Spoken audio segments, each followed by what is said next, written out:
Wednesday and it is time for another story of the day. This week we're going for the fairy tale theme. So we've read Goldilocks and the Three Bears, we have read Hansel and Gretel, and today I'm going to read you Sleeping Beauty. There once were a king and queen who seemed to have everything anyone could wish for. They lived in a beautiful palace and ruled over a happy country where all their subjects loved them dearly. But there was one thing that made the king and queen very sad indeed. They had no children. One morning, as the king was looking over some documents with his courtiers, the queen suddenly burst in. "My dear," she said breathlessly, "I have great news." "And what might that be, my love?" asked the king. "I'm going to have a baby," exclaimed the queen excitedly. The king was so delighted he dropped his map, burst into tears and gave his wife a great big hug. A few months later, the queen gave birth to a little girl, and she was the prettiest baby anyone had ever seen. She had big blue eyes, lovely blonde hair and a perfect smile. The king was so taken with his child, he ordered a national holiday on the day she was born. He and the queen adored their new daughter and spent many hours gazing lovingly at her. "She's as beautiful as you, my dear," said the king fondly to the queen. "I'm sure she'll grow up to be as wise as you," the queen replied. "Thank you, my love. How blessed we are," said the king. The king decided to hold a huge christening party for the new princess and invited people from far and wide. When the day came, everyone in the palace was excited. The cooks had been up all night preparing delicious food, and the gardeners had been working for weeks to make the palace grounds look perfect. The king and queen also invited 6 fairies to the christening party, whom they hoped would bestow special gifts on the new princess. One by one, they approached the crib. "I bestow beauty on you," said the first fairy, gazing fondly down at the gurgling princess. "Joy," said the second. "Wisdom," said the third. "To be generous," said the fourth. "Health," said the fifth. But before the 6th fairy could bestow her gifts, the doors of the great chamber were suddenly flung open. There stood an old, ugly fairy that no one really liked and was secretly a little afraid of. "Why wasn't I invited to your party?" the old fairy asked, glaring at the king. "Well, I'm not quite sure," stuttered the king, looking down at his shoes, feeling embarrassed. Everyone fell silent. "I have a gift I'd like to bestow on the dear child," said the old fairy, walking up to the crib and looking down at the princess. "My gift to you," she began, "is that when you reach the age of 16, you will prick yourself on the spindle of a spinning wheel and you will die."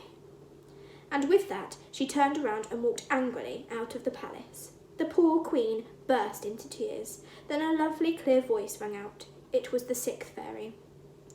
"I haven't bestowed my gift yet," she said. "I cannot undo the terrible curse of the old fairy, but I can change it a little. My gift to you, little one, is that you won't die if you prick your finger on a spindle, but instead you will sleep for 100 years. From that day on, the king banned all use of spinning wheels. If people wanted any wool to be spun, they had to send it to another land. Time passed, and everyone started to forget the old fairy and her curse. The princess grew up to be beautiful, healthy, wise, and generous. Everyone in the country loved her. On her 16th birthday, the king gave a grand party. For a present, he had a beautiful dress made for her. It was the first proper grown-up dress the princess had ever worn. It was a lovely green silk dress with an elegant high collar, and it was so long it reached the floor. The princess invited all her friends to the party. After eating a huge birthday lunch, they decided to play hide and seek. "You won't catch me," said the princess, running quickly away. Trying to find a place where nobody would find her, she climbed a stone staircase to the very top of one of the palace's towers. At the top was a small room where an old lady sat at her spinning wheel. She had been there for years. "How nice to see you, my dear," said the old lady, with a warm smile. "What beautiful thread you're making," exclaimed the princess. "May I try the spinning wheel?" She sat down at the wheel and began to spin, but as soon as she did so, the spindle pricked her finger. With a small cry, she fell to the ground and fell fast asleep. At that very moment, everybody else in the palace and in the palace grounds fell asleep too. Many years went by, and little by little a huge thorn hedge grew around the palace. It was so thick that the few people who tried to fight their way through gave up. In time, the palace and the people sleeping in it were completely forgotten. Then, one day, a prince from a far-off land rode by and saw one of the palace's gleaming towers in the distance. In a nearby village, he asked if anybody knew to whom it belonged, but nobody did. It was too long ago. Then a very old man said his grandfather had told him that many years ago a palace had stood there, but no one had been able to cut through the thorn hedge to get to it. This story made the prince curious, and he decided to try to cut through the dense hedge. He took out his sword and started to hack his way through the thorns. Without warning, the thorn bush suddenly fell back and cleared a path for him right up to the palace itself.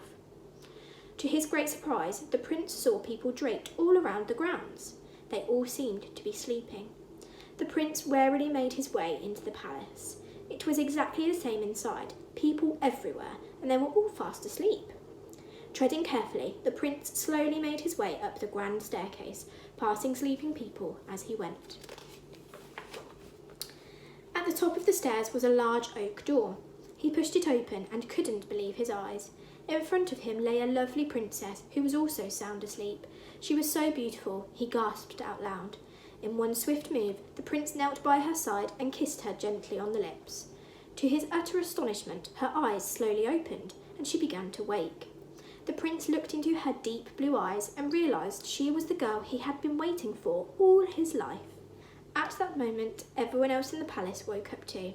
It was exactly 100 years since the old fairy had cast her evil curse. The prince and princess decided to marry. The palace was cleaned of its cobwebs, and their wedding took place soon after. It was a joyous day for everyone, and the prince and princess lived happily ever after. The end. Oh, Sleeping Beauty, yet another fabulous classic. I hope you enjoyed this story, and I shall see you tomorrow for the next story of the day. Take care.